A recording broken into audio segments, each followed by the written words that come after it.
Now we're going to see everything that occurs when a thrombi is going to be formed. So we're going to see the thrombogenesis, coagulation, cascade, and the Kinin pathway very quickly. Alright, so we begin with the vessel. Here's the vessel, here's the endothelium. There was a rupture injury to the vessel, so there is exposure of this to endothelial collagen. This to endothelial collagen is going to bound von Willebrand's factor,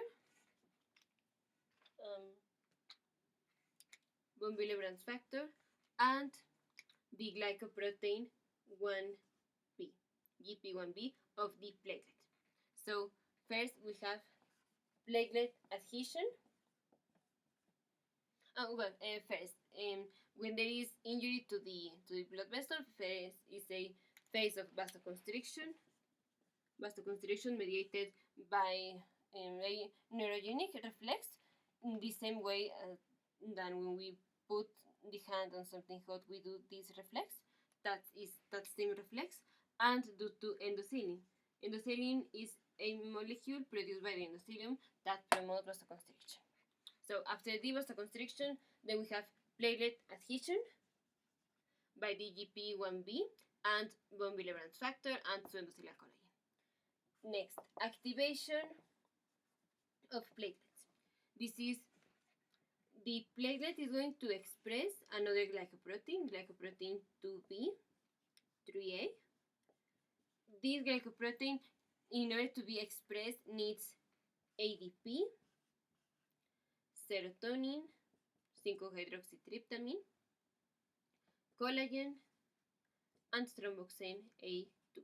So this is the activation. There is a conformational change, and there is degranulation of the platelets, and the degranulation of the platelet that contains the ADP promotes the expression of glycoprotein 2b3a, and so the aggregation. Now aggregation is between two platelets. They bind together with glycoprotein 2b3a, and they are cross-linked with fibrinogen. So this was thrombogenesis. The thrombogenesis, at the end, we have a platelet block. That would be, here would be all the adhesion of platelets, adhesion and aggregation of platelets, and the platelets are aggregated because they are bound together with one glycoprotein 2b3a and the fibrinogen. They are linked. Now this platelet thrombi is weak and is reversible, is unstable. So now for coagulation, here the thrombi is going to be stabilized. So now we're going to call a clot or a fibrin thrombi. Now this fibrinogen is going to be converted into fibrin, and after this is going to be stabilized. So all the coagulation cascade at the end, what it's going to do is that fibrinogen be converted into fibrin. So that this fibrinogen be activated. So we have intrinsic and extrinsic pathway. We already saw that. We begin with factor 12, and I will not put all that because I was running out of space. So 12, 11,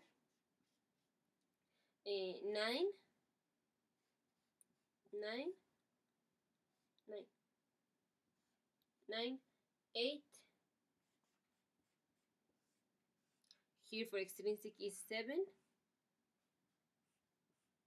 10, 5, 2, 1. Remember that the cofactors are factor 8 and factor 5. These are the cofactors.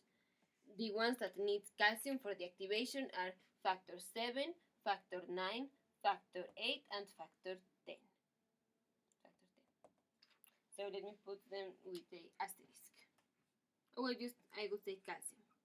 Calcium for factor 9, factor 8, factor 10. That's it. The dependent, vitamin K dependent coagulation factors, I think that this is easy. These are just 2, 7, 9, and 10. And protein C and S. So let me put protein C and S here around. So the factor 7 was activated due to tisular factor that is released when there is endothelial damage, and this was activated due to subendothelial collagen, again when the endothelium was damaged. So activation of coagulation cascade. Factor 2 is called prothrombin, and then it is converted to thrombin.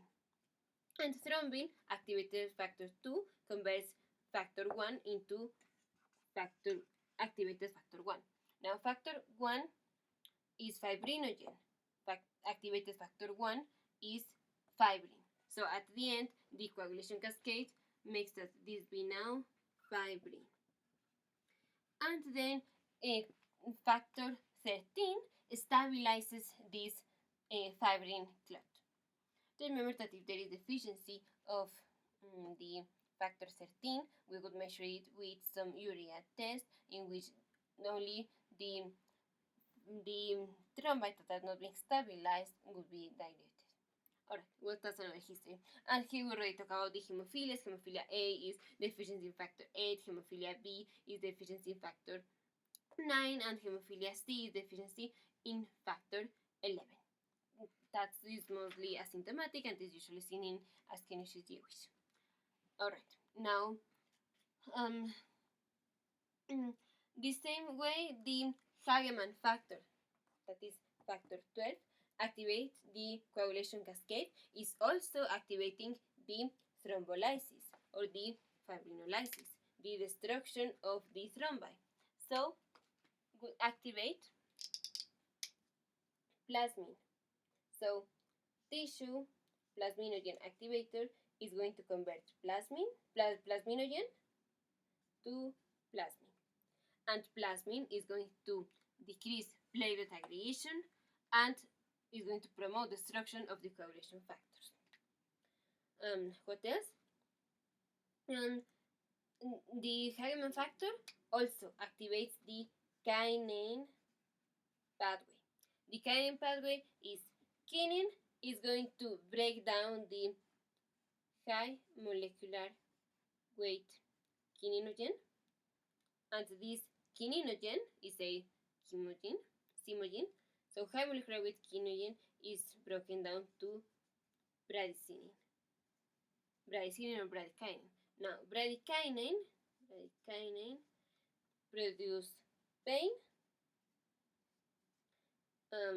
vasodilation, and increased permeability. So we already saw thrombogenesis, coagulation cascade, and Kinin pathway.